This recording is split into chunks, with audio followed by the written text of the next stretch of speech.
Hello मित्रांनो, WCL world championship league अशी league ज्यामध्ये वेगवेगळ्या कंट्रीचे रिटायर्ड प्लेयर्स, रिटायर्ड चॅम्पियन्स त्यामध्ये खेळतात आणि याच WCL मध्ये इंडियन चॅम्पियन्स हे सेमीफायनलमध्ये पोहोचलेले आहेत.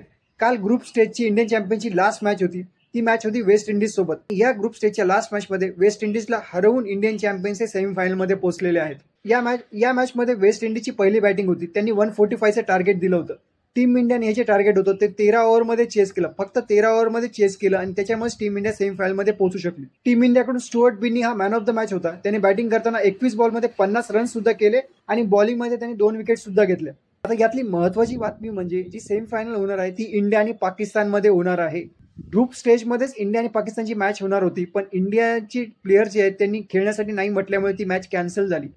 पण आता इकडे बीसीसीआय आणि गव्हर्नमेंटने काय केलंय, इकडे बीसीसीआय आणि गव्हर्नमेंटने टीम इंडियाला एशिया कपमध्ये खेळण्यासाठी सुद्धा परमिशन दिलेली आहे आणि ग्रुप स्टेजमध्ये इंडिया आणि पाकिस्तानची मॅच होणार आहे आणि त्या मॅचसाठी सुद्धा बीसीसीआय आणि गव्हर्नमेंटने परमिशन दिलेली आहे.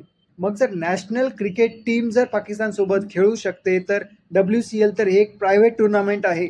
मग या प्रायव्हेट टुर्नामेंटमध्ये बीसीसीआय आणि गव्हर्नमेंट टीम इंडियाला किंवा इंडियन चॅम्पियन्सला पाकिस्तान सोबत खेळण्यासाठी नाही कसे म्हणू शकतात. आणि त्याच्यामुळे ही जी सेमीफायनल आहे इंडिया आणि पाकिस्तानची, इंडियन चॅम्पियन्स आणि पाकिस्तान चॅम्पियनशिपची, ती होईलच.